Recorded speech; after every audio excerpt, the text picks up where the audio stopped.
John Singleton called my mom and said, I made one of your sons a movie star. I would like to make your other son a movie star. I got this script that I want you to read and get it to him. I read the script, man, and it blew my mind.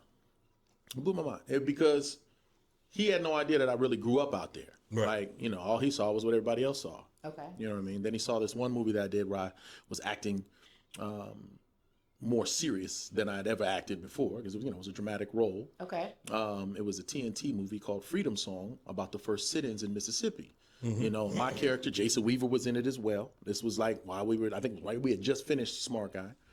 And he wound up watching that scene and saying, you know what? I think you'd be perfect to play Sweet Pea in this film that I wrote.